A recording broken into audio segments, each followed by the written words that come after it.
Vaishali ma'am, can we start? I think we should start because Yeah. people have started joining Yeah. eventually. Yeah.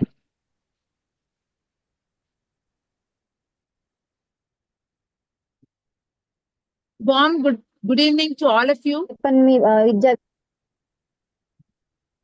Requesting all of you to mute yourself.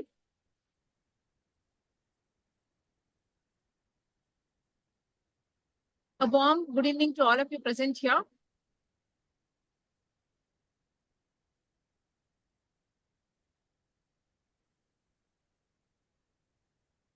Am I audible? Yes, ma'am. Yes, yes. On behalf Yes, ma'am, of, you are audible. yeah, thank you. On behalf of St. Mira's College of College for Girls, Pune, Dattajirao Kadam College, Kolhapur, and Central University of Odisha, Department of Sociology, Koraput, and RC14, Globalization and Society, Indian Sociological Association. On behalf of all of the 4 organizations, I extend a warm welcome to all of you for our 4th lecture session, which is a part of our ongoing weekly lecture series on globalization and its impact on society in the 21st century. See, we have today's topic is on globalization and media through the Gen AI lens.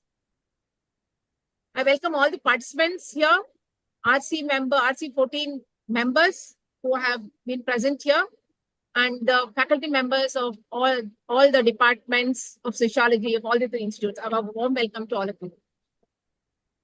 So we have an interesting person to speak on this interesting topic. We have Dr. Triveni Mathur, who will be speaking on this topic.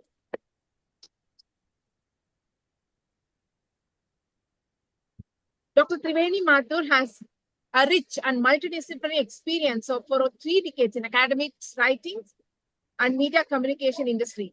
She has begun her career as a journalist in leading media houses, the Indian Express, the Press Trust of India, and later on moved to a full-time academics and training. She is a Fulbright scholar and a Rotary International Exchange scholar.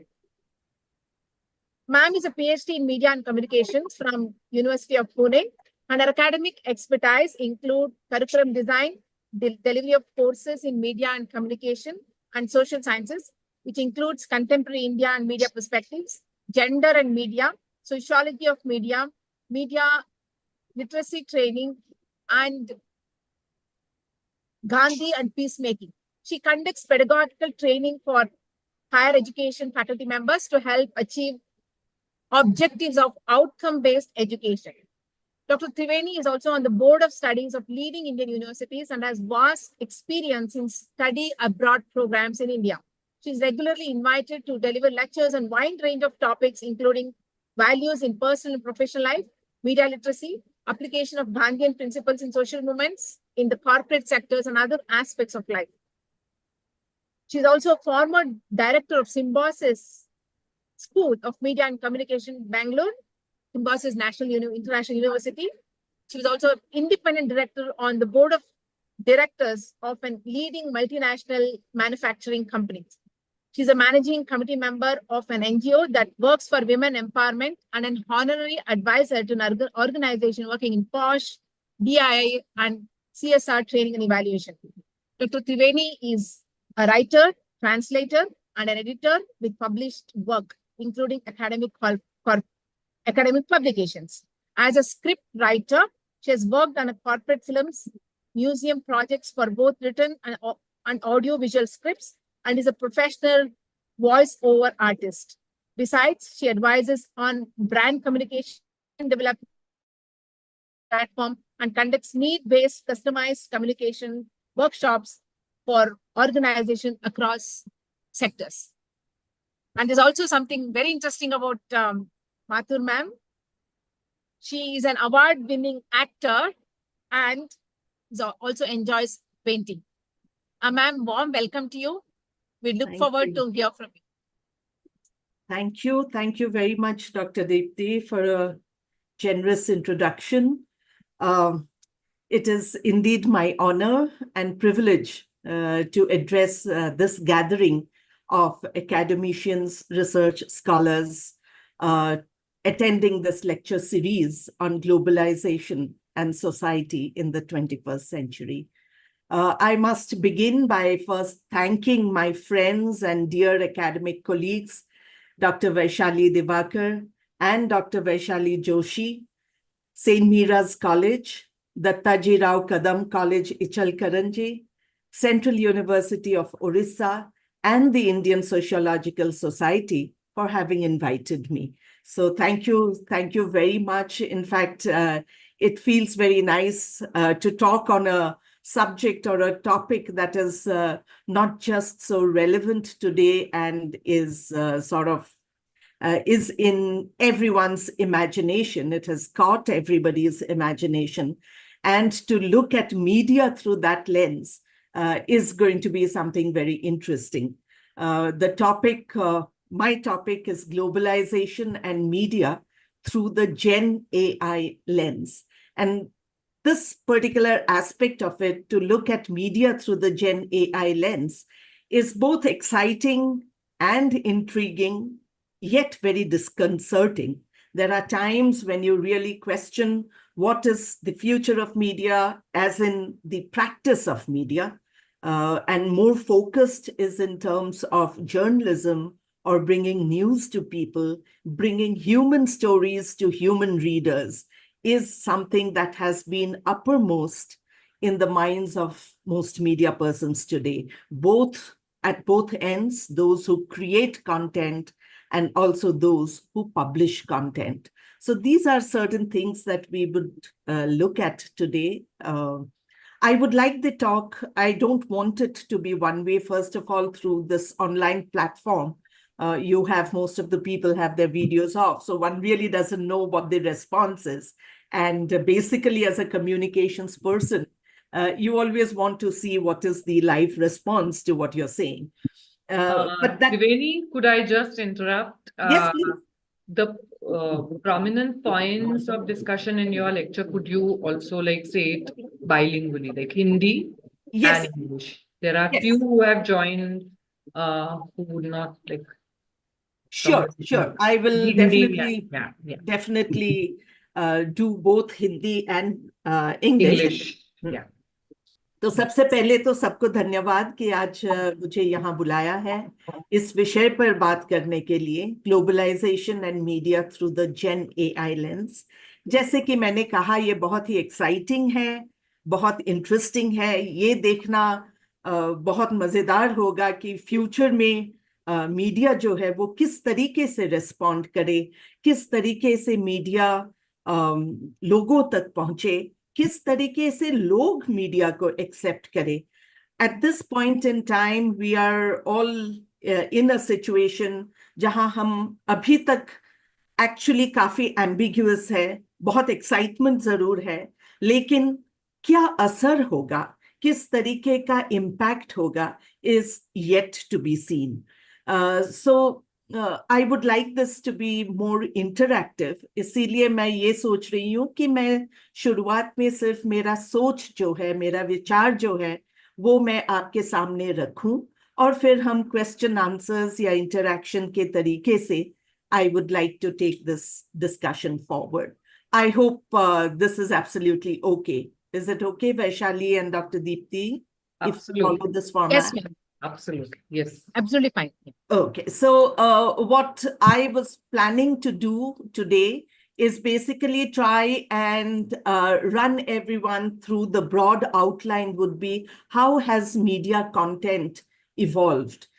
Media content किस तरीके से pre independence, post independence, और उसके बाद defining factor था liberalisation. Liberalisation के साथ साथ मीडिया कंटेंट, मीडिया इम्पैक्ट ये काफी बदल चुका है। वो उसके बैकड्रॉप में हम आगे जाएंगे जेन एआई और इसका इम्पैक्ट कंटेंट पर कैसा होगा, और इस चीज को एक्सेप्ट करने के लिए, अडॉप्ट करने के लिए या अडेप्ट करने के लिए हमें as media consumers what is it that we should look eight.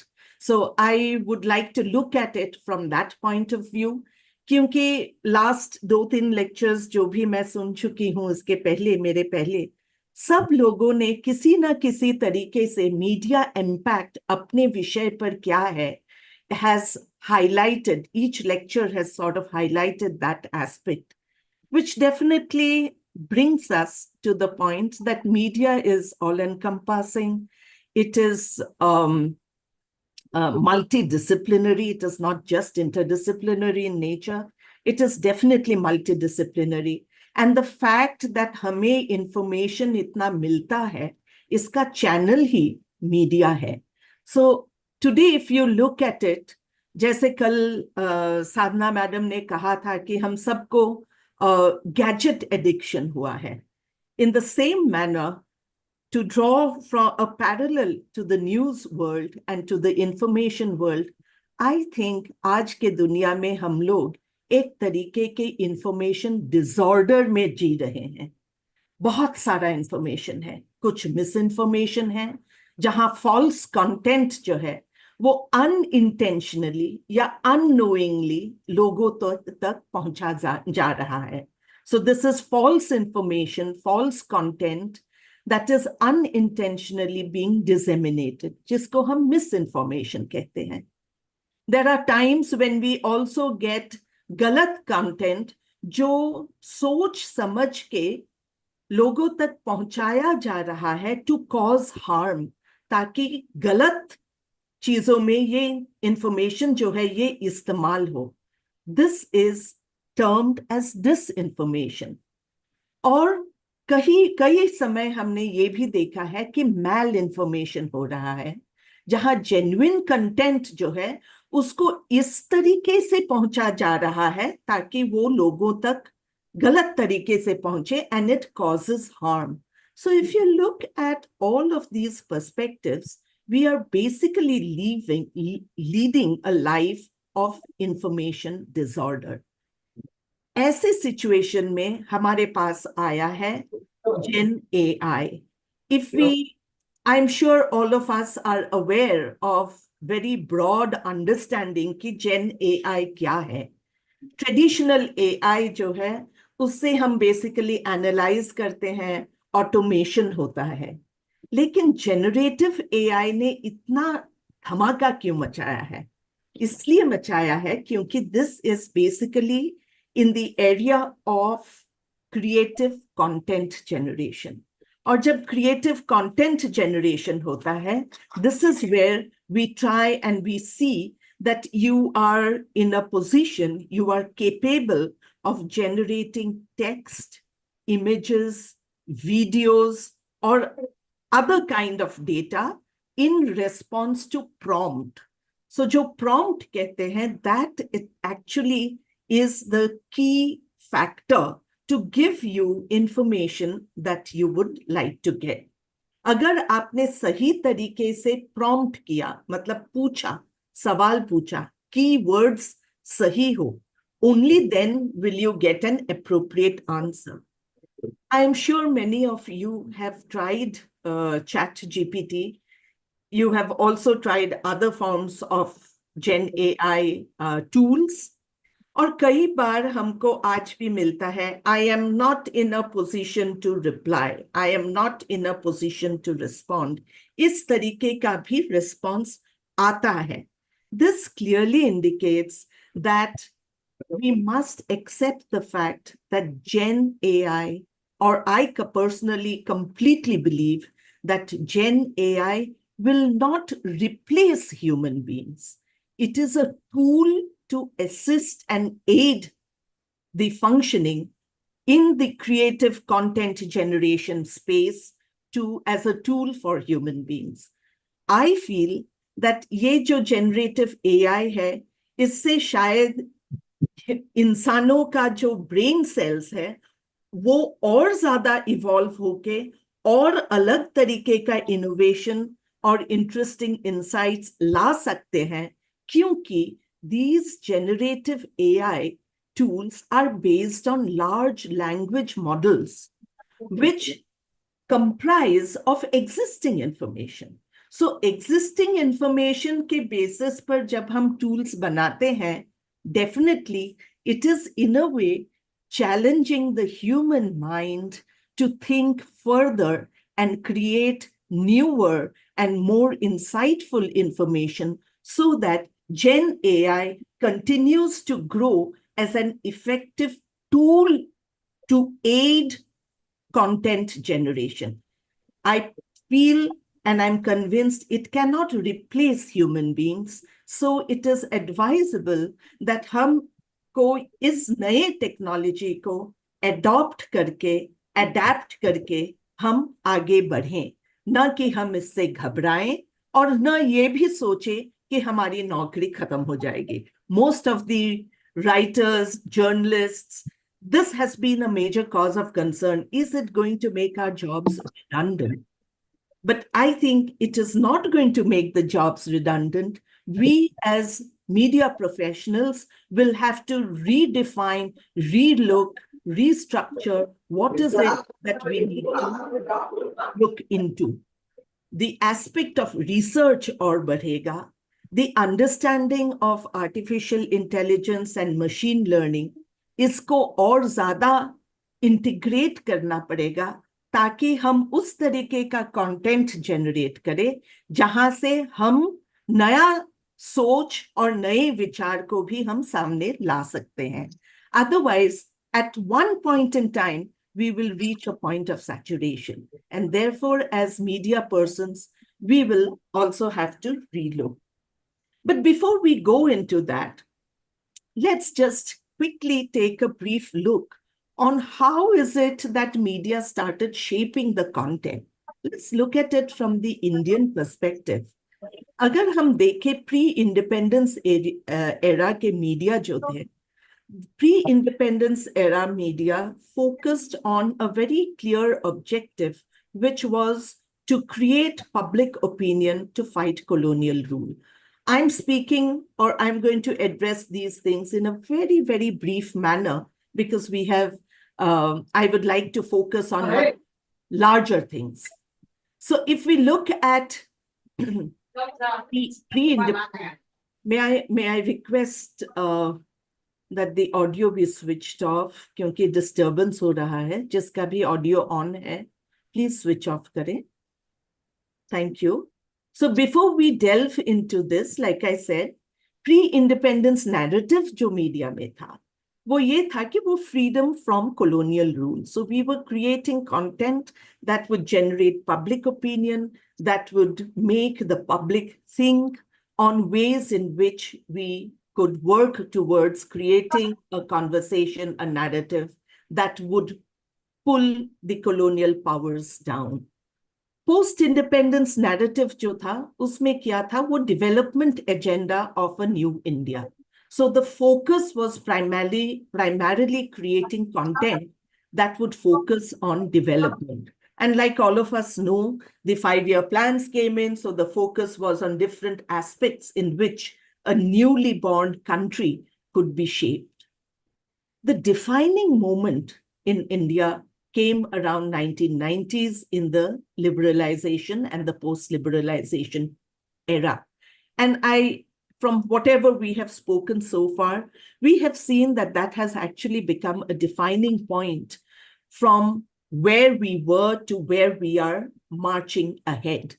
And in this, we saw that in the media arena, particularly, the moment foreign direct investment, FDI media में जब आना शुरू हो गया, तब हमने देखा कि अलग-अलग तरीके का media from developed worlds also started coming in. And that became a huge cultural product. And it raised a lot of questions on how is it going to influence the society, the mindsets, the culture, the politics. How is it going to define all of these factors? Or we have also seen that through this entire period, there was significant media shifts.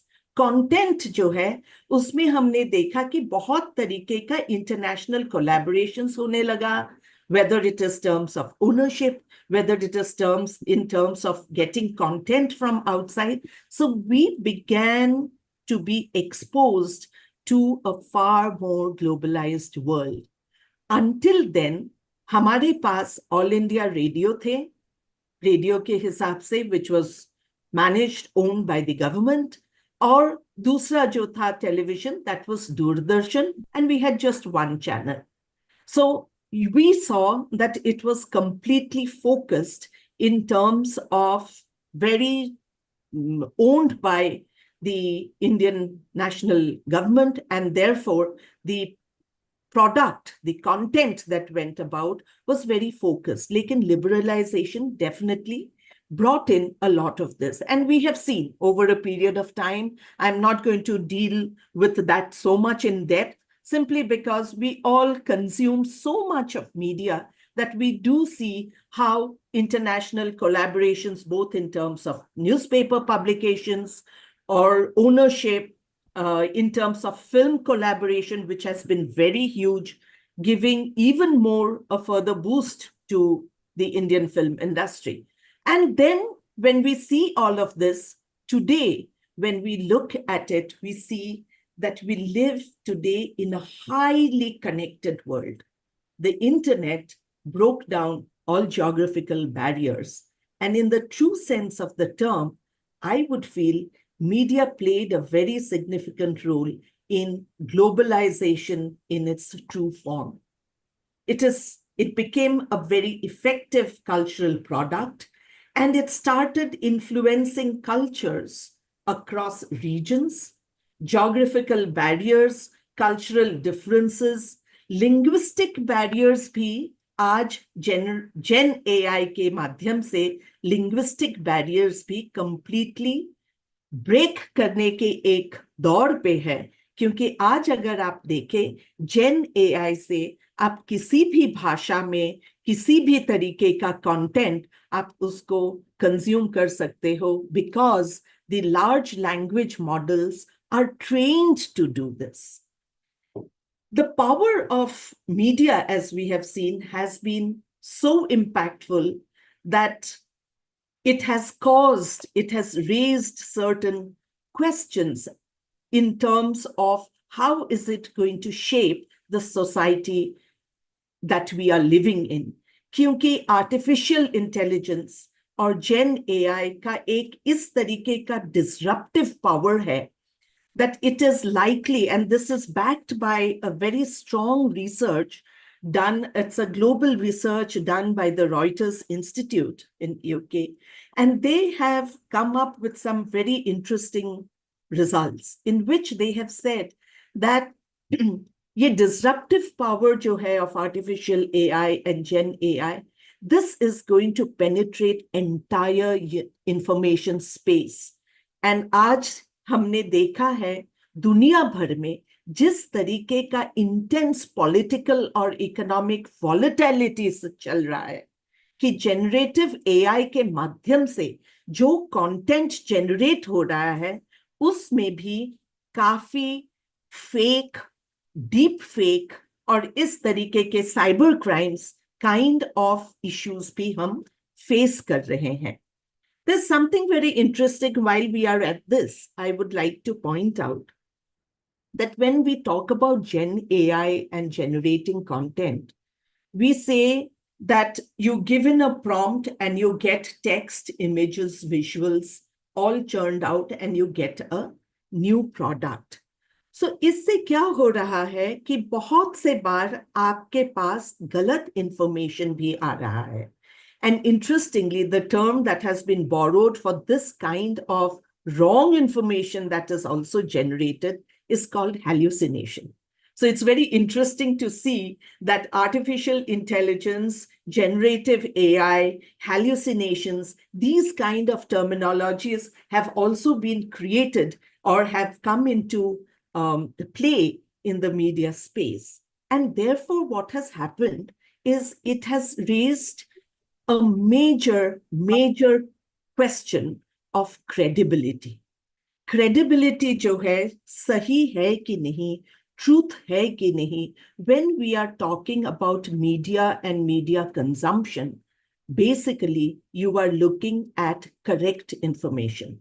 You are looking at information that is authentic, information that is credible, and information that is disseminated to public for mass consumption in an ethical manner.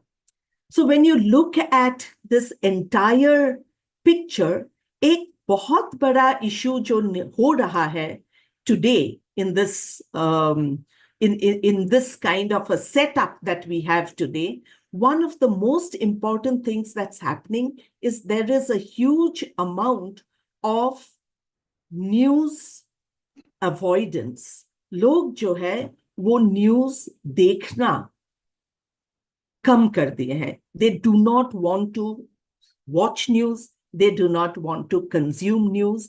They have gone into a mode of conscious news avoidance. The other factor that is really concerning is news fatigue. इतना bombarding of information होता है that it has become very difficult for people to understand कि क्या information हम लें, क्या हम छोड़ें और किस तरीके से ये information को हम synthesize करें. And therefore, this implication for reliability of information and sustainability of mainstream media, ये दोनों perspective, ये दोनों aspect जो है, it has become very, very significant and it has become extremely important to understand कि इसका actually असर क्या होगा. Given this background, when I said that it is also very disconcerting, very discomforting कि actually क्या होने वाला है, एक prediction ये है कि by 2026, and ये prediction जो है, this has again been done on the basis of a lot of interviews taken from media houses, by media producers, by media consumers, and by writers who write for media, that against this background, one of the most concerning thing is by 2026, जो 2 साल बाद की बात है, major information, major kind of internet content जो है, it will be synthetically produced. When we say synthetically produced, It means we are talking about use of Gen AI from existing content on the net, which is going to be produced. So original content, yeah, grassroots level content versus synthetic content is an area which needs attention today. और इस backdrop पे both journalist और news organisations जो हैं वो अपना role क्या हो सकता है, किस तरीके से पेश आ सकते हैं, इस पे काफी सोच विचार कर रहे हैं. सोच विचार इसलिए हो रहा है because when you are looking at production of news या production of information or media messages, हमें बहुत जरूरी है ये समझ के रहना कि ये मीडिया कौन कंज्यूम कर रहा है. It is important to understand the nature of the audience. और अगर आज के दिन में audience का response, if the audience has given a feeling to media houses, to media organizations, कि हमें न्यूज़ देखना नहीं है, there is a conscious news avoidance and there is a news fatigue, then it is important for media persons to understand that the content that has to be presented must have what we call a pull factor. ये push factor से नहीं चलेगा. इसके पहले media content would be presented in a manner that the users, the audience receives it and consumes it. Today, we will have to create content that audience wants to read. So there has to be a pull factor of this kind of content. तो हम जो देखेंगे, हम ये देखेंगे कि AI bots और personal assistants, इस तरीके के जो features हैं of AI and Gen AI, obviously they are going to increase. But media houses will also have to take care to see लोगों तक क्या पहुंचाए. और like I said, ethical issues काफी आ रहा है, क्योंकि बहुत सारे न्यूज़ वेबसाइट्स में ये सोच हो रहा है कि जो कंटेंट हम दे रहे हैं, वो कंटेंट का मोनेटाइजेशन हमें नहीं मिल रहा है, क्योंकि जनरेटिव AI टूल्स उसको यूज करके अपना नया कंटेंट जनरेट करके दे रहे हैं. सो एट्रीब्यूशन या मोनेटाइजेशन में काफी असर हो रहा है. सो ये देखा जा रहा है कि there are many news websites that have begun to block what is called AI crawlers. AI crawlers ये होता है जिसके through AI tools penetrate websites to collect information, to collate information, and then generate based new information or new content. I won't say new information. I will say create new content based on what is the prompt given. तो इस तरीके के चीजों ने बहुत सारा ethical questions pose kiya hai. So one very senior editor, I would like to quote, one very senior editor says, the polarization of opinion driven by social media poses one of the most difficult challenges to the core mission of journalists. और अगर हम ये polarization देखें, तो आज के दिन में हमें ये भी देखा जाता है कि ट्रेडिशनल सोशल नेटवर्क्स जो है, जैसे फेसबुक है या एक्स है, इसमें भी ट्रैफिक का डिक्लाइन हुआ है, is what certain research points out to. And the reason why this kind of a decline has happened is because of a very toxic nature of conversations about news, about politics. ये सब कुछ इस तरीके से penetrate हो रहा है that people find it problematic. बहुत से समय कहा जाता है कि ये unrepresentative हो रहा है, and therefore people are moving more towards private messaging apps. और आपने देखा होगा कि प्राइवेट मैसेजिंग एप्स में भी किस तरीके से AI and Gen AI has come into play. You can see it in your upgraded versions of WhatsApp. उसमें भी आया है. So you see that people are moving more from a very public space towards this space because of such kind of changes or conversations that have happened. Also, you have seen that a lot of content based network जो है, जैसा YouTube है, TikTok है, इसमें बहुत ज्यादा powerful creative content आ रहा है, जहां क्रिएटर्स, मीडिया क्रिएटर्स को लग रहा है कि इसमें से हम अपना वॉइस जो है वो ज्यादा पहुंचा सकते हैं और लोग उसमें ज्यादा कंज्यूम कर रहे हैं, एंड उसमें भी मोनेटाइजेशन एस्पेक्ट्स ज्यादा बढ़ रहा है. But when you look at Gen AI delving into information from all of these facts, all of these content on the internet, I will withdraw the word fact here, all of this content, we see that कई बार जो हमने कहा है that there are hallucinations created. Because when you look at media consumption and when you look at information given to you by credible sources of media houses, then usme authenticity or credibility is a very important perspective. Personal comments, personal opinions actually do not really come under the purview of what we traditionally call as objective news information. Because when there is objectivity, you look at all perspectives. Usme polarization ka perspective kam hota hai. But if you look at post-liberalization, the content has also been shaped to a great extent by corporatization of media, and therefore we cannot ignore the fact that ownership of media has a very strong component in the creation of content. और आज के दुनिया में आप और हम सब लोग actually media prosumers हो गए हैं. We produce media content, we also consume media content, and therefore we have become prosumers.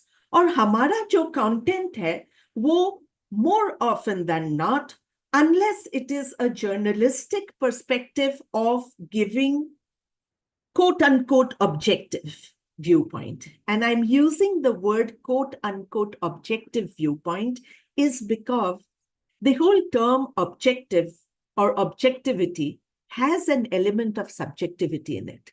But when you look at media information and news information, when we term objectivity, we try to present before the audience all perspectives to an event.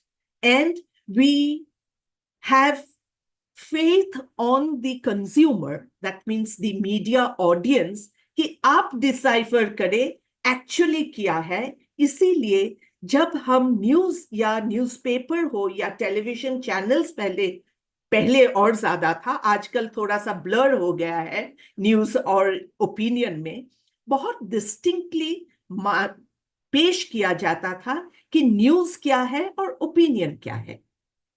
News is distinct, जहां आपको event का सब चीज बताया जा रहा है, और ओपिनियन जो है वहां पे क्लियरली सब्जेक्टिव व्यू पॉइंट्स दिया जाता है, जहां as a reader you are trying to balance the two and form your own discerning opinion. लेकिन आजकल through the gen AI usage, opinion, news, all of this has kind of got blurred. And therefore, all of these models are being used to create new content, but authenticity and credibility has become a major challenge for both the consumer in terms of what you are consuming as information and news, and for media organizations, जिसके लिए authenticity री-एस्टैब्लिश करना एक सबसे बड़ा challenge हो चुका है. आप अपने ही आसपास देखिए, जब आप किसी के साथ किसी भी तरीके का न्यूज या इंफॉर्मेशन की बात करते हैं, सबसे पहले रिस्पॉन्स ये आता है, पता नहीं ये सही है या नहीं. जो पहले that whole phrase that we used to say, this thing has come in black and white. What do we mean by it has come in black and white? That means ये authentic है, ये vetted है, it has been sourced, meaning authenticity. किसने कहा है? Hearsay में news नहीं चलता था. but that aspect has sort of blurred a lot, and therefore for traditional media houses, they have found it the most challenging bit in terms of information and in terms of usage of Gen AI. बहुत से research में ये कहा जा रहा है that it is okay to use Gen AI, and a lot of media houses have begun to use Gen AI.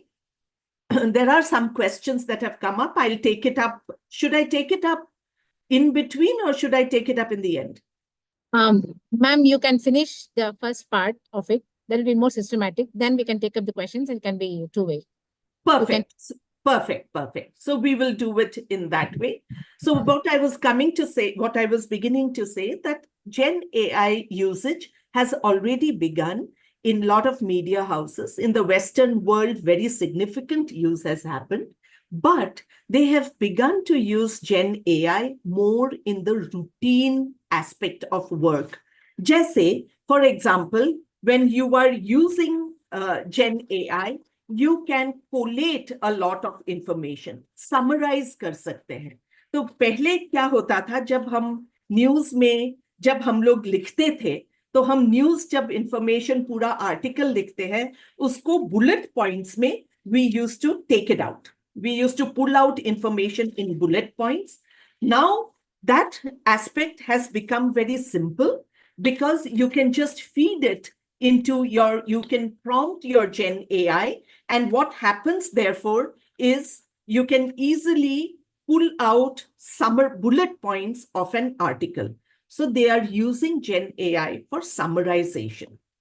A lot of times headlines that are being used are used through generative AI. They can optimize it because headline जब हम use करते हैं तो search engines में कैसे optimise किया जाता है, कीवर्ड्स कैसे यूज किया जाता है, इससे Gen AI tools are being used.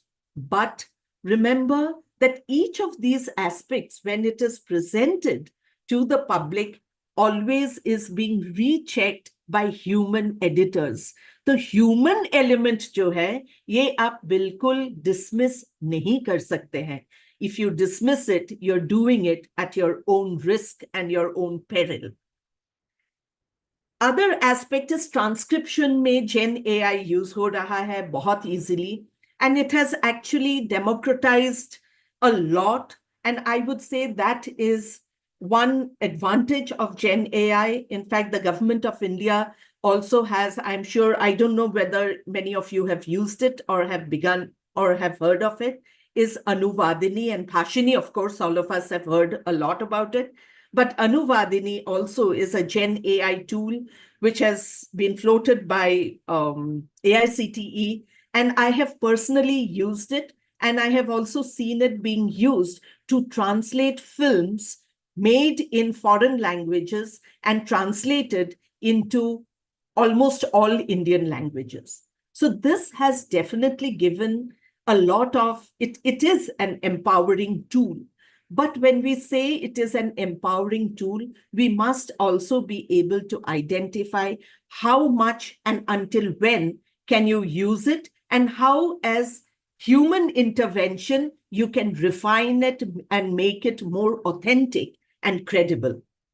Translation, of course, जैसे मैंने कहा, image generation में काफी automated content यूज हो रहा है. आप लोग जो I have seen it very clearly in times of India. अगर आप लोग टाइम्स ऑफ इंडिया पढ़ते हो और देखते हो, वहां पे एक कॉलम, एक कॉर्नर में, एक पर्टिकुलर पेज में आता है, history meets AI. What they are trying to do is recreate history by giving prompts describing that particular event, and through AI, an image is being generated. Challenge ये है कि इस तरीके का इमेज में अगर मॉर्फिंग होता है, अगर deep fakes आता है, and we are all aware that a lot of deep fakes have been floating around. Even now, given the backdrop of the elections in America, a lot of deep fakes are floating around where you feel that it is Kamala Harris or it is Trump, and they are speaking or they are conversing, but how authentic it is, one doesn't know. And therefore, you will see that this can be very disruptive in nature. We also see that media houses will start working towards bundling content, क्योंकि उनके लिए how are they going to use this content? How will they continue to drive traffic to this content? How will they monetize their content and yet maintain independence of viewpoint is going to be important. So इसीलिए newspapers or media houses, I shouldn't keep using the word newspaper because nowadays most media houses have multi-interests in print, audiovisual, internet. They are growing vertically and they have looked at business in a more vertical manner. And vertical integration is more where you are looking at all platforms to disseminate information. So they are looking at bundling content so that you as a user are able to get news, you are able to get videos, you are able to get images, you are able to get different conversations around the topic, you are able to navigate to content that you want. All of these are definitely being used. But what gives us a lot of hope is the fact that people today, and again, this is after looking at how audience has responded to information, people are still more comfortable with news that is written by human beings. Because when we are talking about media messages, we are talking about people.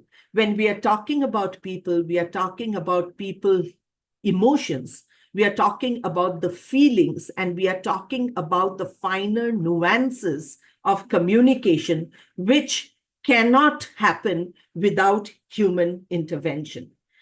Audiences are okay with the use of Gen AI to create mundane things, headline kiya, bullet points diya, all of this is fine. But actual information from the ground has to be brought in by human beings. Journalism, like I said, media messages, they concern people. And it is people's responses to the world around that will always find meaning, and that is what is going to really absorb people's interest. Having said this, before we take up questions, I would like to point out another perspective which I feel as academicians, as media practitioners, and also, like I said, as content creators and content consumers, we must have tremendous focus on media literacy. And media literacy must be part of both academic curriculum as well as other kind of, anybody who has an interface with content, जो भी content use करे, उनको media literacy का अर्थ या media literacy क्या सिखाता है, it becomes very crucial to identify authentic information from synthetic information. And for media literacy, we see that one of the key things is to question the truth. And here, there are different elements of trying to figure out where is this content coming from, who is this content coming from, and all of this has to be very well understood and discerned for us to engage with new media, to engage with Gen AI in a manner that is constructive in nature, and accept the fact that Gen AI is a tool and cannot or will not replace the human mind. The human mind feeds data into this tool to give us new content that the Gen AI tool discerns and collates from already existing information. Just this morning, yesterday, in fact, I read a very interesting article in Economic Times, and if you can lay your hands on it, you will see how Gen AI is actually sort of the large language models that are being developed has helped retain and revive a lot of Indian languages also.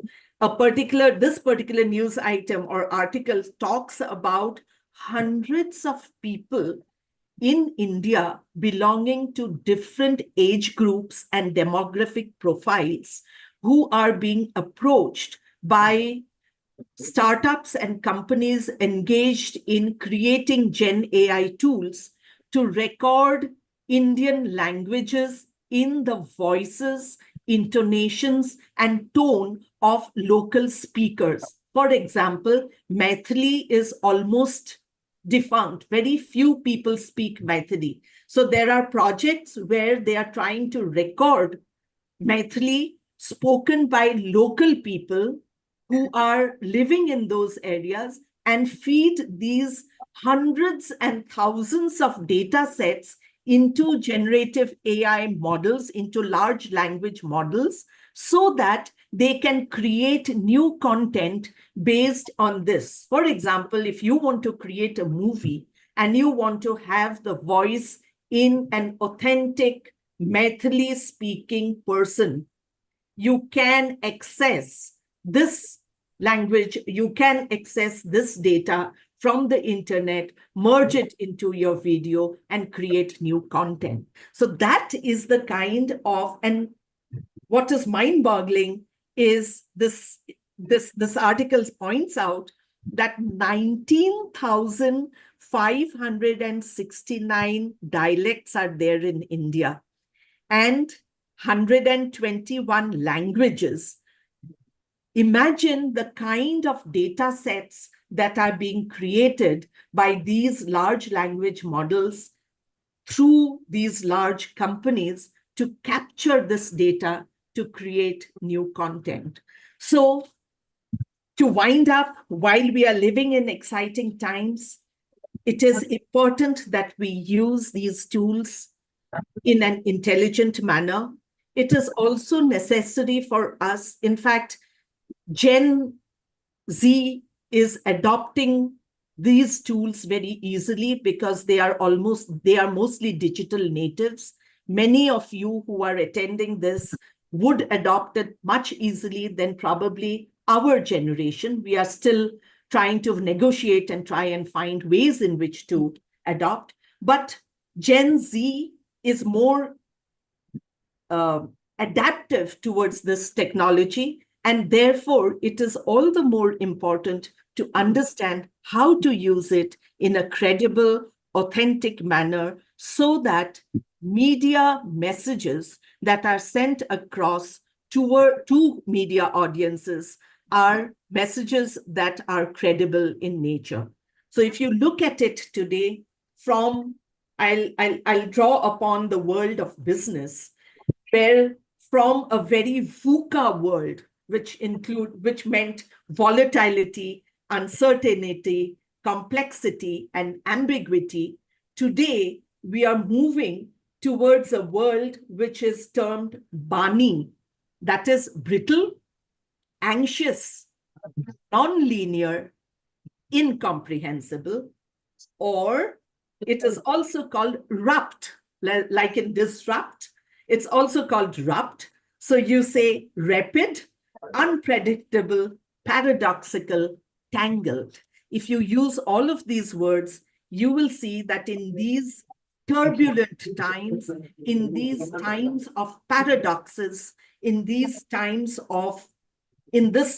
of a world and environment that we are living in, it is up to us how we exercise patience and retain our sense of balance by creating credible media messages for audience consumptions. So with this, I place my thoughts before you, and I think we can take questions because there are a lot of things that are happening. Many of you, I think, Dr. Deepti, who is in Orissa, would be able to tell us that there have been a lot of experimentation that is happening with AI tools in television. You had Lisa in the Orissa TV, who came up as an Gen AI news presenter. There is another website which is called News GPT, and that website says that all of this is going to be information generated only through Gen AI, so that all voices can be given space, but the whole approach to what is news and what is credibility will continue to stay. Having said this, I think we should take some questions. I can see quite a few interesting questions here. Yes, ma'am. Thank you very much. Very fascinating talk. But ma'am, the questions are very varied. So before we get into those questions, and you can ask them whichever is you're comfortable, I have I just want to bring in something which I read, which I have been fascinated also. In 1983, I'm sure you've heard of this author called Baudrillard, Jane Yes. Baudrillard, Mm. contemporary who writes on media and the contemporary culture. And he had very clearly stated his work on simulations, and he very clearly stated that as we go forward, will in the societies will not be able to differentiate between the illusion and the reality, or the copy and the original. And he, in fact, 1983, he had very clearly mentioned, and this has become a reality. Now we live in the times where the copy is more original than the original. Exactly. And we don't know what is real and what is illusion. Illusion has become a reality, and reality has become an illusion. That was told almost in 1980, and it's become true, especially when you said that earlier it was very clear, this is a news and this is opinion. But now we don't know what is the news and what is the opinion, because both have merged. And very true. And the deep fake, you brought in the deep fake. And I think all this current generation are more connected with the word deep fake. Hundreds of questions come to it. And impact it can make on the systems, political system, education system, religious or social culture system is, we don't know where it's going to take. In fact, history, it can be completely changed or manipulated, whatever. When you said that, I just recollected when the WhatsApp message I got about, it was on Macaulay, who told about the famous quote about Macaulay when he visited India, and that has been so nicely changed. I mean, they've used some AI stuff, and it's now spreading around, saying that it was published in 1838 and he made a speech in British Parliament. And I too forwarded the message to many of my academic groups, and they used it for their writing, the academic purpose. Then later they came back and saying that is a fake news. I was not able to make out which is real and the truth. Actually, ma'am, that is the reason why I emphasized on the need for media literacy.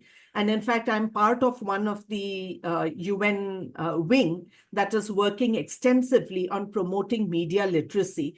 It is very easy to press the forward button. But before we press the forward button, it is even more important to be good digital citizens. And when we say we should be good digital citizens, we are talking about how responsible are we in using these kind of tools to disrupt the society, or to unite the society, or to bring to the fore what is real and what is hallucination. Yeah. So that's the reason why I focused. There's a very interesting question. Shall I go ahead and take it? Yes, ma'am. Yes, ma'am. This is a rather long question by Nihalika Yadav. And she says, you said that there is news fatigue. But ma'am, I believe that because of comparatively better access to media, including social media, youngsters do get to know about the happenings worldwide and have even better awareness and form social and political opinions and contribute whatever they can for the society. Let me take this comment, this portion of the comment first. I do agree that because of access to social media and internet and all the tools or all platforms that are available, you have become more aware. But to come back to the same point, are you able to discern right information from doctored information? That is what is the concern. So while access is all right, and in fact, like I said, it has democratized access, you are forming political and social opinions, but all of us have also seen that the whole nature of the internet is such that you start navigating information based on what your thinking is. You are moving along that kind of a route, and therefore it willy-nilly goes to become more polarized. And when I'm saying polarized, I'm saying polarized in thought. Please do not confuse it as polarization in terms of only ideologies. I'm talking polarization in terms of your thinking, in your understanding. And that is where, while it is an effective tool, it is essential to be able to discern the right, to discern the authentic from the doctored information. Then the person goes on to say that we are talking about media and AI and technology, but real question remains, how many people are even getting access to these technologies and devices, digital device, and do young girls or women even have a say in it, given the fact that women still do not? Well, I completely agree with you. We still speak, when we are talking about digital empowerment, it is particularly in a country like ours, which is so diverse, and all of you are sociologists, I don't even have to emphasize on it, that digital divide is a reality. Look at us talking about such important aspects today over the last few days, and we are using a platform that is actually a very privileged platform. This will percolate to the grassroots only when we get down to grassroots and then disseminate what we know to create more empowered societies. And I think this is a debate that is always going to be there, development versus the divide. So divide and development is a kind of discussion, no matter which era of civilizational growth we are in. This is a debate that is here to stay. I hope I have sort of addressed this. Let me just go to the next one, which is interesting in our context. Recently, there was news about academic publishers selling content for training AI models. What do you think the implications of this would be? I think it's very obvious. While there have been AI tools and Gen AI tools created to even check plagiarism, in fact, a lot of these tools have come up where you can check plagiarism of an original paper. This is going to be disastrous for the area of research. All we will churn out is just mishmash material already written on the net. And therefore, I would strongly feel, while Gen AI can be a tool for some basic mundane activities, like you have written your research paper, which is original, and you want some highlights of it, feed your original paper as a prompt to the Gen AI and get bullet points and use the tool in that manner, not to create your original research paper. It would be disastrous. I think in the Indian context, we do come across so much of information about plagiarized research papers, which go back years and then they pop up suddenly now.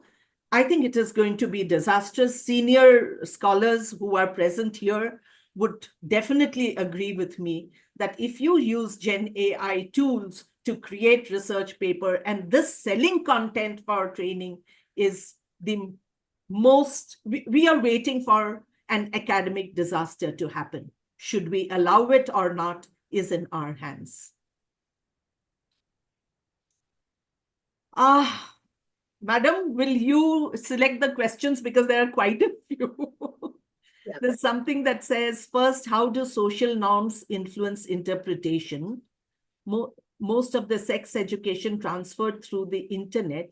This is interpreted by others subjectively. How do you see this thing?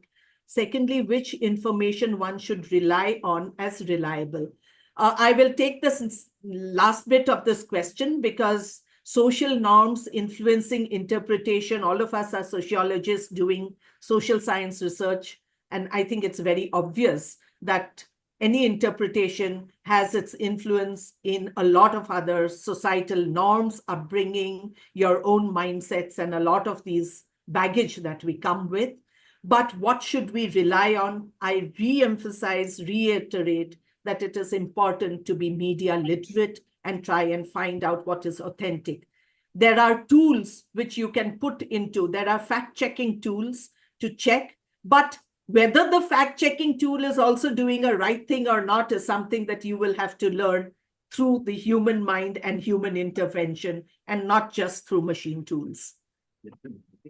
Ma'am, some of them are just comments. Yeah, so maybe would you take it, ma'am, and then tell me which one to reply? Ma'am, we can go this Maushami Chowdhury's Yes, paid media. yeah. Ah, She says that Deepti, I suggest you only read the questions so that ma'am, she doesn't have to go through all the queue of all the questions. Huh? Yeah. We have Maushami asking, in India, unfortunately, media is largely a paid media, and hence the actual information is getting distorted. Since the basis of AI is human mind, media as a fourth pillar of democracy or significant agent to articulate public opinion can it fulfill the aspirations of Indians? Maushami, I completely agree with your second part of this comment, where media is a fourth pillar. And that is why, like I said in my presentation, that it has become a huge cause of concern for practicing media persons also. And the challenge has been to retain authenticity and to deal with what I said, both saturation, fatigue, and news avoidance, so that media persons work on the credibility of media stories or media information. That is, the word stories is used by journalists to talk about facts and not about fiction. So to talk about the information that is churned out. So yes, there is no, like I said, AI is fed by the human mind.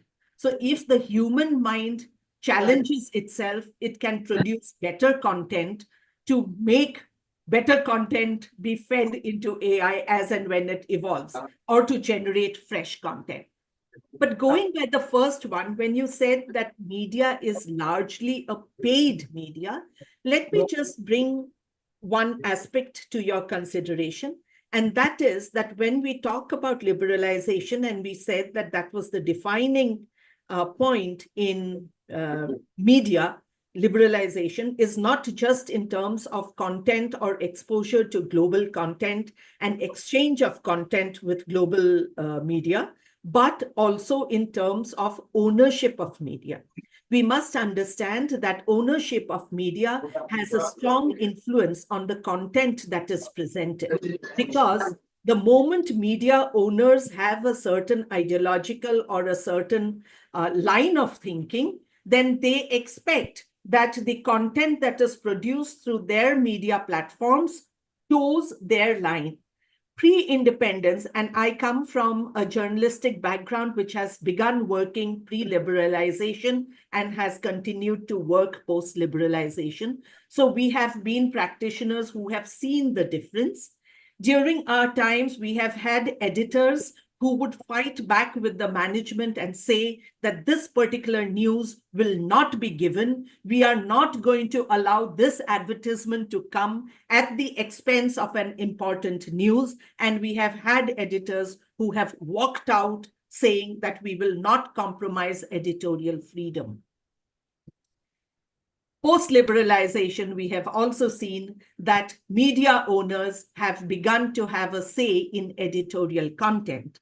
Let us understand that until liberalization, media, or the print media, particularly as we know of, was a media that was doing a service. The moment investments came in, the moment media took on the tag of industry, remember, industry means profits.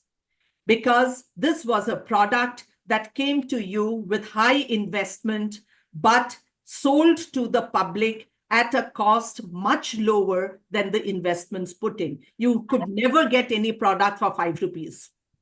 When we bought newspapers, we bought for 1 rupee, 1 rupee 50 paisa. Today, you buy for 5 rupees. What product can you get in 5 rupees? You cannot. How do they supplement their expense? Through advertisements.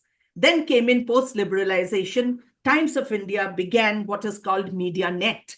With MediaNet came in paid news. So paid news got when we began practicing, when we publish press releases, we were very careful to ensure that we don't use words like this company is the best or the foremost. We were disallowed from using these words because this is what that organization claims. It is not necessarily factually correct because we have not done cross-checking. We are presenting a press release. But today, a lot of times, these organizations buy that space and then present content. Media houses sell that space because they get profit margin. And therefore, this blurring has happened. And like you rightly said, paid media, I would not say all is paid. That is why there is also a tag that comes in which says advertorials. That means editorial or editorial content that is sold through advertisements. That space is bought. If you look at advertisements, if you recall print media advertisement, there was one soft drink that came about, and the first ad said across the page was the bottle. It was green in color, and all the content was green. Okay, it was printed in green. What did it indicate? It indicated that that entire page was bought by that product, by that house that was promoting that product. And that is why the content came in green. And from selling ad space in what was called column centimeters, it became square centimeters. So you're buying the entire thing.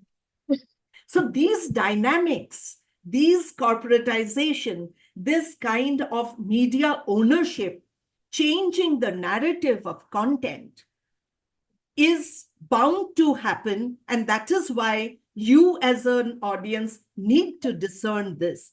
If you have an Aditya Birla group or a Reliance group owning media channels, these are business people, industry people for whom industry revenue, the profits, the bottom line is what keeps them going.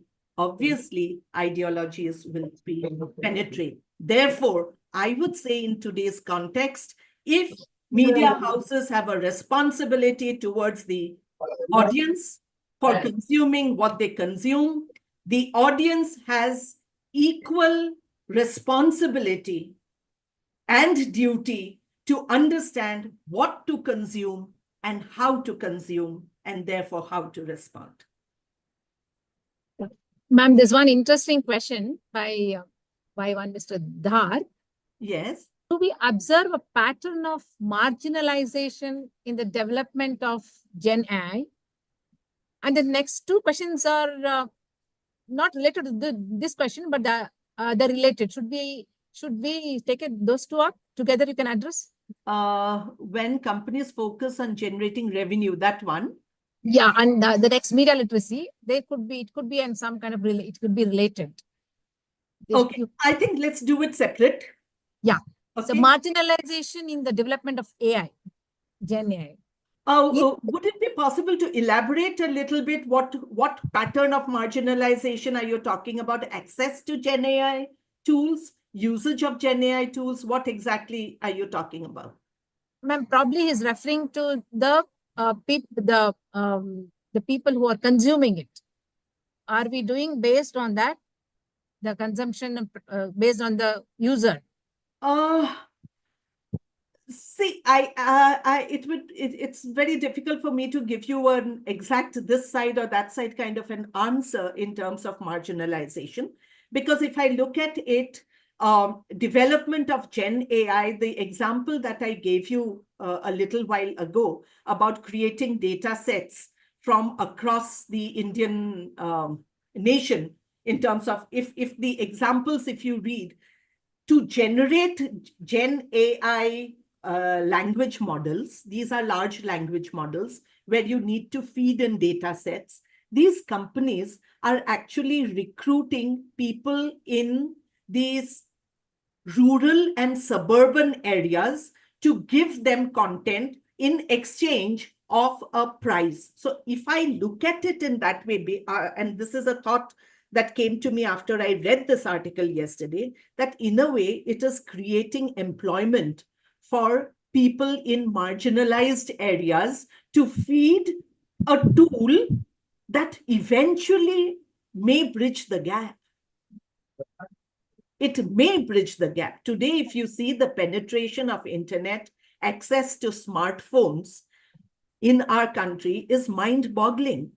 And because content will come in language that is known to all of us and not elitist English, so there will be further bridging the gap. You will get content in languages that you probably wouldn't have until 10 years ago, because 10 years ago, we could get content on the internet only in English, 10, 15 years ago. Now you get content in all languages. You have AI tools that are translating it. So I think that it would bring about, it will take time. I'm not saying this is going to happen in a year or two, but eventually I do feel optimistic that there would be bridging the gap in access to information in a language of your preference. But Triveni, I feel that what you are saying here, the need of the content is still shaped and governed by the media owners. It's not the need of the ones who are giving or feeding. No, data. I'm That will talking. be shaped by. No, I'm talking about both media content, as in published by media houses, and free content that is accessible on the net for any media consumer. When I'm saying media consumer, I'm not just talking about a reader of a newspaper or a television audience, but anybody who uses internet as a media platform to access information. So about these regional like languages of the marginalized sections that I'm talking about, like you said that it could create employment. But no, it has. What kind of information will still be governed by the ones who are generating this employment, is what I'm saying. So yeah, that is true. What I meant was not. I think there's a slight mismatch in what I said and what I said is, in creating Gen AI tools, the question here was pattern of marginalization in development of Gen AI. So I'm saying in development of Gen AI tools, the example that I gave, where Gen AI companies that are creating these LLMs to create Gen AI tools are collecting data sets from across the country. So in that sense, you are accessing or you are getting information or you are getting input from all sections of the society, creating employment. I'm talking about that marginalization. What you are saying is the information produced will depend on who owns the media. Yeah, that I agree that if a media house that is creating new content will define a narrative based on what is their ideology, what is their business principle. Yeah. Yeah. That is why I also said that most of these media houses are rethinking on that, because it has this particular narrative of ownership of media defining content has created a media audience, has created a mass audience that has got away from news consumption and are creating and moving towards channels that are offering private information like YouTube channels or TikTok. So it has become a challenge for conventional media houses to redefine and look at what impact Gen AI is going to have on their content generation if they have to retain mass audience. Otherwise, they will lose. Yes, ma'am. It's clear now. Is that clear? Yeah. Yes, yeah, ma'am. Jadhav sir, you had something to ask? Yes, please. Yes, please. Yeah. Thank you, sir, and thank you for giving presentation. And I was when you were talking about this information overload and information fatigue and news avoidance, I was thinking about the cultural and social impact that is happening due to the changes that we are having in digital technologies. And I was thinking, like, it reminded me of a few lines from a book that I read recently, Sumona Roy's How I Become a Tree. And there she says that we have embarked on an age of extreme competition. So if we slow down, slowing down is considered to be a death. And we have to compete constantly in order to gain attention. So is this also changing the nature in which we are becoming creative and in the nature in which we are doing cinema or writing our stories? So can you perceive that kind of change in this age of information overload and very short attention spans that it is generating? It's a very interesting insight that you offer. We do see that there has been a change in, see, because of the attention span, the storytelling formats have also changed. And therefore, you will see that more and more short storytelling methods are being used to drive home a point. And that is exactly what I said, that is why a lot of individual space has come up, individual channels have come up, offering content that the consumer is able to access based on your own point of saturation or lack thereof. You know, so this is definitely happening, and like I said, we are living in a world of it's not just volatile, it is actually very turbulent times.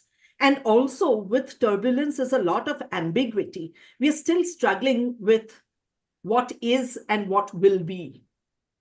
So it's a very thin line that we are actually treading on. So yes, I do agree with what you're saying. It is, and in terms of writing for new media, let me share with you a very interesting thing.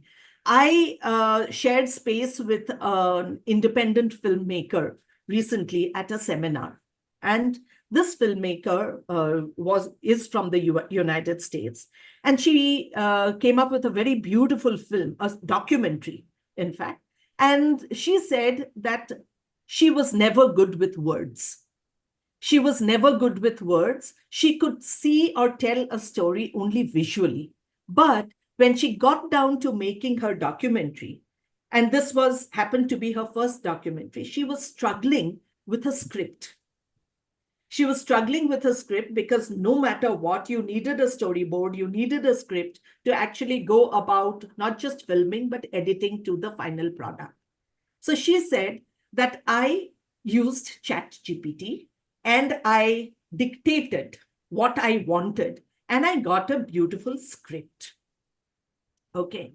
Now, you go back to what I said, that these generative AI tools depend on what is the prompt you are giving and whether the Gen AI tool is able to decipher your prompt and then collect and collate from existing information on the net to produce new content to you, which you will further refine, tweak to suit your requirements, right?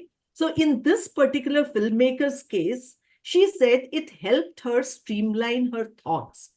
Was that the original script that she continued to use? She said, no, I had to bring in human elements. So I had a script writer, but this allowed me to tell the script writer what exactly I wanted. Because I am a visual storyteller, I do not know how I can use words well. So up to that level, it's okay. It has helped. That is why I keep saying we must accept that it is a tool.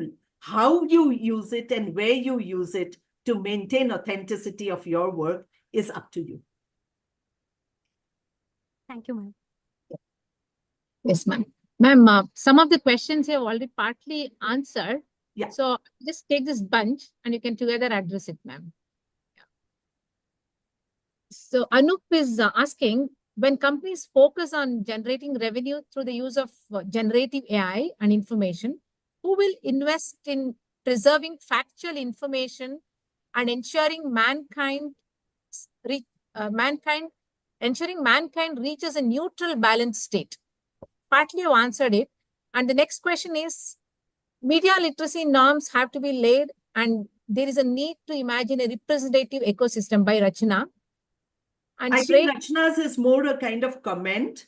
Let me quickly respond to that. There are media literacy norms, and when I do conduct a lot of media literacy workshops to help both faculty and general masses to identify what exactly is media literacy, how it promotes critical thinking, what are the questions that need to be asked to actually critically analyze and think about the content that you are consuming. And before you share, how do you look at it? So there are these norms laid out, both laid out by the United Nations through their media literacy wings, and that are actually adapted and tailored to social conditions, political conditions of different regions to help people identify and discern authentic information. So that is there.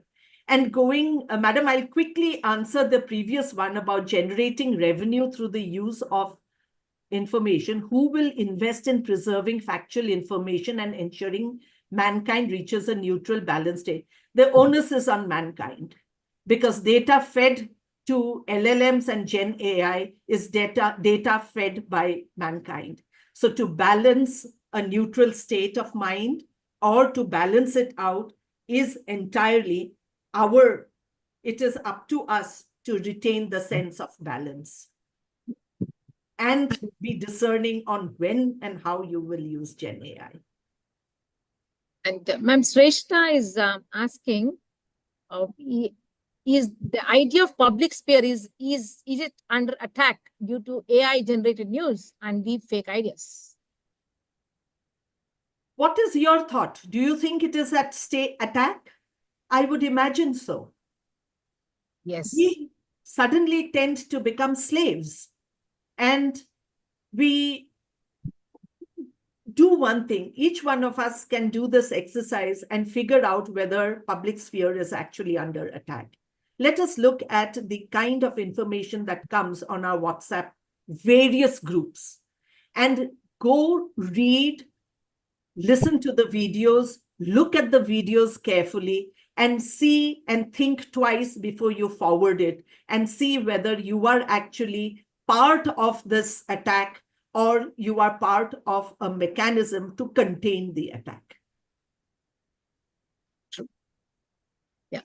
And ma'am, this is a question, this is a very interesting question by Sarkar. In fact, all of us, in fact, the AI is actually the way it is challenged education is very clearly, education system is very clearly put up in this question. In fact, even now when we give assignments to students, they go to ChatGPT and come back, they chat it out and come back with the ChatGPT. Even our lessons, our teaching modules, or sometimes we use ChatGPT when we're not able to get content. It's very normal to use ChatGPT for education purpose. He is asking, at my university, we often get essays written by students which look like AI written, and sometimes they are. I think Gen AI hasn't yet trained yet to argue and present findings comprehensively. I think training AI using academic journals and the claims by ChatGPT that the next version would be able to churn out thesis is definitely a concern. Getting ambitious. It is a huge concern, and I think part of it I answered in a previous question also, in terms of using ChatGPT for research and selling of data to Gen AI as part of research. I would think that, yes, all of us are facing this, where students are using ChatGPT to churn out their answers. I think it has turned the table at us to be able to pose questions to them in such a way that ChatGPT will only churn out hallucinations, and they will be prompted and bound to critically think and analyze what you are asking as a question in the paper. So I think it has become equally a challenge for teachers on how are you going to frame your questions to ensure that even if the ChatGPT has been used by students to churn out a generic essay, it cannot still bring to the fore the actual interpretation or analysis that you are seeking from individual students. So I think it is actually posing a challenge to both. And let us as academicians not fall prey to just a tool like Gen AI. Like you said, creating course modules. I have seen colleagues who have churned out teaching modules by just feeding in and pulling it out through ChatGPT. Let me take ChatGPT aside. When all of us design curriculum, don't we take reference of multiple existing curricula across universities, across countries? Yeah. We do it, right? We do it, we analyze, we try and pick them out and see what we can deliver as part of the curriculum that we are designing. What we did manually, today we are using ChatGPT. Yes. And ChatGPT is surfing free content from curriculum across countries, all that is floating in the internet, compiling it based on the prompt that you are giving, and it is churning out a module-wise and description of each module. So your work is completely taken over. But do we really want to put it just like that? Don't we need to think, do we have the resources to teach that? Do we have the understanding to teach that? Do we have the depth to teach that? Human intervention will have to come in. Otherwise, we will become slaves of a tool that will twirl us around its fingers. Ma'am, Biswaranjan Jaina has a question. You partly answered it. I answered it. Basically, the question is, if we assume ChatGPT as a quite effective and functional for accomplishing research, my query is that what would be the near future with special reference to this lens? In fact, I also have a similar question, ma'am. What do you think is, and you are not, you also have both a mixture of academic and non-academic experience, like industry experience. So you're the right person to sell. What do you see as in future of academic research with this AI around and Gen AI around? If we depend on Gen AI for academic research, we will be churning out trash. Like I am repeatedly saying, what is Gen AI doing? It is looking at information that is already existing on the internet. And there is already tons and tons of information, right? So if you are actually doing research, I think we will have to focus more and more on field research and reduce our dependence on secondary research as much as possible, because ChatGPT will give you secondary research. Your primary research, you will have to go to the field. You will have to actually observe and do it. So ChatGPT can only help you, maybe should be or could be used to only help you structure. But your original thinking, will have to be yours, because otherwise, after a point in time, we will reach a level of saturation where ChatGPT will be accessing resources that have already been used 100 and 1,000 times. So where is the originality coming in? So I think many researchers, or this whole concern that it has, or the whole euphoria that ChatGPT is going to make our jobs easier, I think is the initial euphoric stage till we are hit so hard that none of our research papers will be published and none of it will be taken as credible.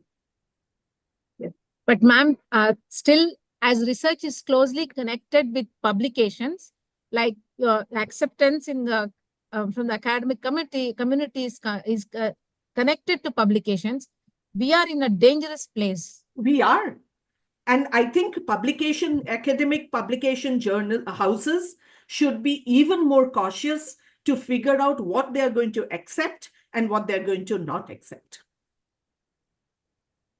So I think that is going to be extremely, extremely, extremely important. So just the way media houses are waking up and trying to relook at how they are going to, look at content for public, I think academic journals, it's better they wake up earlier than later. Yeah. The rest are more or less comments. Maybe I can read it out and you can collectively take it together, all of them. Do we have the time? I'm okay. I have all the time. Vaishali ma'am, we can take 5 more minutes. Yeah, fine. So that we would have addressed all the comments, and then just 5 more minutes. We 5 can minutes. do that. Yeah. This Rachna ma'am is stating that the comment, but the content is not diverse and is skewed. Where would the corrective norm come from? And the imaginative expanse is restrictive unless we have a generation willing to engage with an emotion, creative expression in native meaning. You have addressed partly, actually. And one more comment is about this, right? Yes, you already spoke about it. And more concerning is the Nisha's comment. More concerning is the sophistication that AI has given to algorithmic management in case of Uber, Ola, Zomato, etc., which has led to a more casualization of labor. Today, every human activity is under surveillance of private capital and being misused to make profits. Even when we talk, our mobiles are recording and accessing our voices, even footsteps and heartbeats through digital watches. Every human activity is being profited through labor, which people do not understand is a disguised labor. Today, consumers of social media are not just consumers, but producers of content and views too. Very, very true. Exactly why I use the term prosumer. So we are all prosumers today. Yeah. Yes, exactly. And what Christian first terms as prosumers, exactly. Also, I'm also really worried about the legislation around AI. The Europe has come up with some legislation, but India is still far behind in such legislation. Further, there is need for research practitioners to hone the knowledge and skills to study AI and its impact to produce solutions to regulate. Absolutely. I think we are pretty much on the same page on this comment in terms of challenges to regulation, knowledge and skills regarding AI, and how responsibly we generate content or how responsibly we consume content. So I think on this point, and you're right about casualization of labor, yes, these are challenges. And I think as sociologists and social scientists, the arena has become far wider and deeper for us to explore and bring to the fore these challenges to effect changes or legislations that are in the best interest of humankind. Yeah. Ma'am, will you just type your email ID in the chat box so that they can reach out to you directly in case we have missed out any question? And as you're typing, there's one question. How eco-influencers on social media are impacting the environmental discourse on digital platforms? Would you repeat that? Yeah. How eco-influencers on social media are impacting the environmental discourse on digital platforms? all influencers, whether they are eco-influencers or others. At one point, there was a huge surge and demand for influencers, but almost every area, when people are using influencers, they are trying to figure out whether these influencers are actually hands-on on the topic or area that they are being used to create an impact. So whether eco-influencers on social media are impacting environmental discourse on digital platforms, I would say definitely not entirely, but they do voice certain aspects in terms of shaping the discourse. But influencers have also now come under the scanner of authenticity, whether it is genuine influence. That is why people are opting for true activists as influencers rather than only celebrities as influencers. And you would have seen that there have been a lot of rules, regulations that have come in for celebrity endorsements across issues. And I think these are certain positive traits, but I would also have great faith in terms of people who access this kind of information, or who look at shaping a narrative, to what extent, what kind of influencers can actually shape a narrative. Let's still understand that digital platforms for a country like ours and the narratives that are being shaped are still, to this depth, are still very elitist in nature. Yeah, thank you, ma'am. Ma'am, this last question, we can't complete this without this question. And that's the reason why I'm asking this question. That's about deep fake. And I feel 99% of the who are the victims of this deep fake are women. 99%, ma'am, according to research, are women. Largely, the reason the reasons is largely non-consensual pornographic. For these reasons, they're the victim. Then the 1% only is for the political reasons, and it's used for media, the education.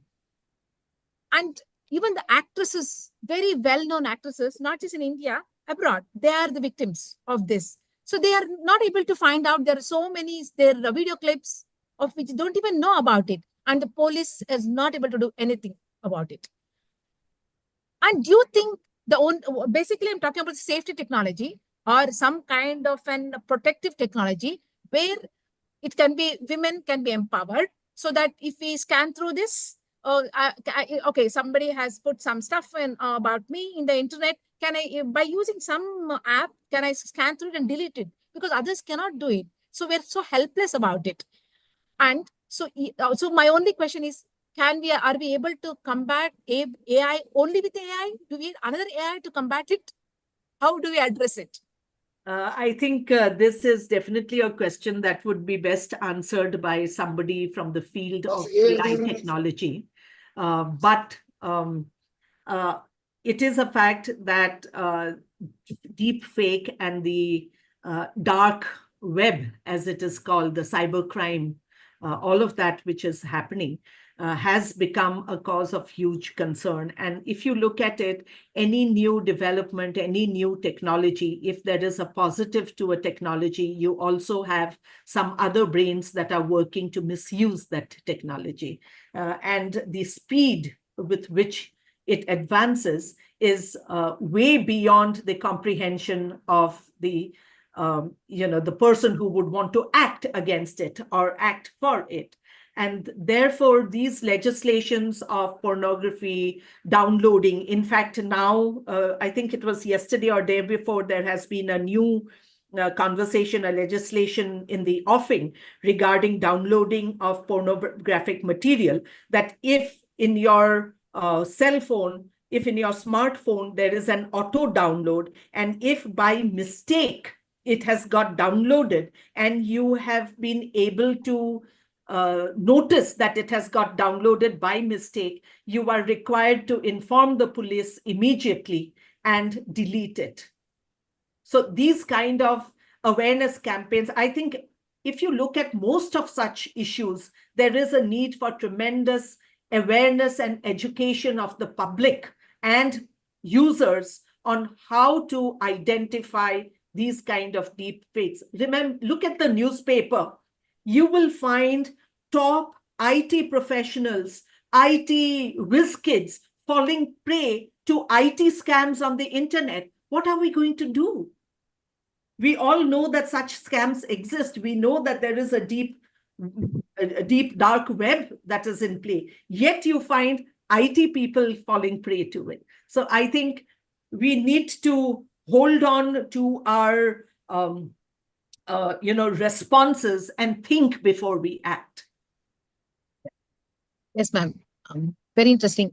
Vaishali, ma'am, can we close it? Absolutely. There is somebody who says is working on the digital landscape, Anoop.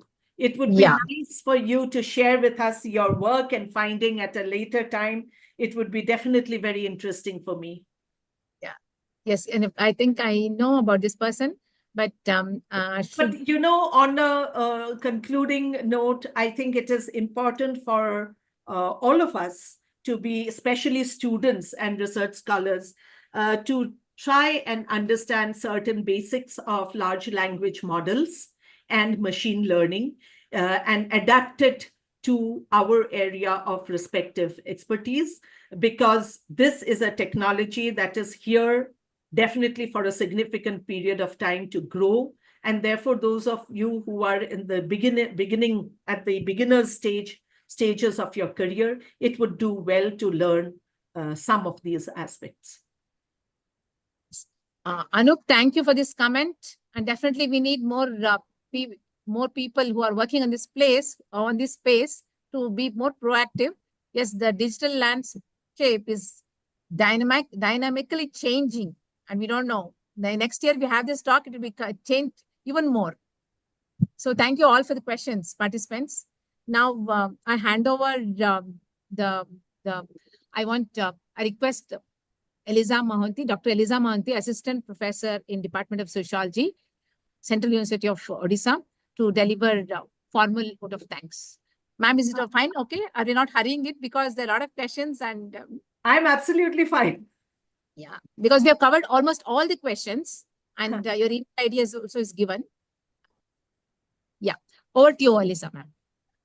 Thank you very much, Professor Deepti.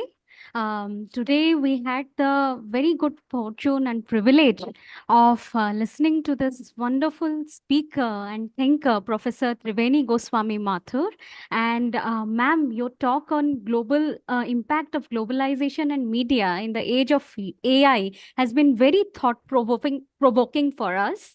You began by delineating the evolution of media content and how we are moving from an age of information to an age of disinformation, information overload and misinformation. And you also talked about the way the mechanism of generative AI operates and how media houses use these AI crawlers to extract a lot of information and provide it in a very precise and summarized manner to the audiences. Then you also talked about the transformative potential of AI, which was very interesting for us. When you say how AICT developed these apps like Anuvadini and Bhasini, and which are actually helping us to challenge the hegemony of the English language, and also how we can prevent the death of languages through AI, it really opened our minds. And at the same time, there was a beautiful discussion about the darker side of the web and the information fatigue, the information avoidance, and all these associated issues that it is bringing in. I would I was really thinking, we are also connected to our students in our classroom. So one of our students, Rajesh, says, and we were able to relate it better through your words today, that we have moved on from an age where information is knowledge and knowledge is power to power is knowledge. I think Vaishali ma'am also chipped in over there and said it really becomes important to understand who is creating this knowledge, who are the people who are experts in handling this AI, and what is the content that they are delineating. Now, once again, it was very interesting to know the emphasis that you gave on the role of media literacy and how we can bring in issues of addressing ethics and information credibility in these times. Finally, to conclude, what was running through the entire overall of your discussion was the emphasis that you put on human agency. तो जब हम dark web की बातें सुनते हैं तो कभी कभी रश्मि रथी रामधरी सिंह दिनकर जी का याद आ जाता है कि जब नाश मनुज पर छाता है तो पहले विवेक मर जाता है. तो the emphasis in your conversation was on how do we leverage our human agency, that we do not lose our conscience. You made us realize that no matter how advanced these digital technologies are, we human beings are still in control of it. And the way our world will be directed will be dependent upon the way we are leveraging these technologies. So thank you very much, ma'am. It felt as if time has stopped and we can keep listening to you. Thank you very much for your incredible patience as well in addressing each and every question that was put up in this discussion. Now I would very briefly delineate a formal vote of thanks. We thank our distinguished speaker today, Dr. Triveni Mathur, for a talk that has helped us fathom the impact of AI in contemporary globalized society. We thank the heads of the organizing institutions, that is the Honorable Vice Chancellor of Central University of Odisha, revered principals of St. Mary's College for Girls, Pune, and Dattaji Rao Kadam College, Kolhapur, for their unwavering support to the smooth conduct of today's talk, and distinguished lecture series of ISS's RC14, Globalization and Society. Special thanks are due to the dynamism and able leadership of the convener of the distinguished lecture series, Dr. Vaishali Divakar, for putting together this very intellectually stimulating series of talks. We take this opportunity to express our deepest gratitude to the convener of RC14 and coordinator of the lecture series, Dr. D.K. Shankar, along with coordinators Dr. Vaishali Joshi and Dr. Arjun Jadhav, for leaving no stones unturned for making this event a huge success and setting new benchmarks for meaningful and vibrant dialogues within Indian sociological society.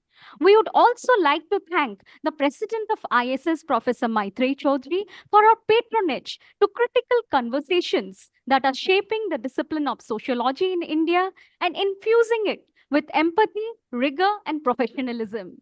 Thanks are also due to the heads and faculty members of the departments of sociology of all the three coordinating institutions for their unconditional support in the successful conduct of these events. No program is successful without the enthusiastic participation and reflexive engagement of its intended audience, and we thank the online participants for their thoughtful reflections and incisive deliberations. I am sure the talk today will pave the way for many path-breaking innovations and thought-provoking dialogue. As we reluctantly put the curtains down, we solicit your presence to the next talk of the lecture series on platform economies and globalized models of labor precarity. Thank you very much, ma'am. Thank you very much to all. Thank you very much. Thank you to all of you. Thank you, Triveni. For a wonderful time. Thank you. Thank you. As we close, there's a beautiful other comment, but we can't take it. Privacy is a myth. We are all under surveillance. There is nothing called private.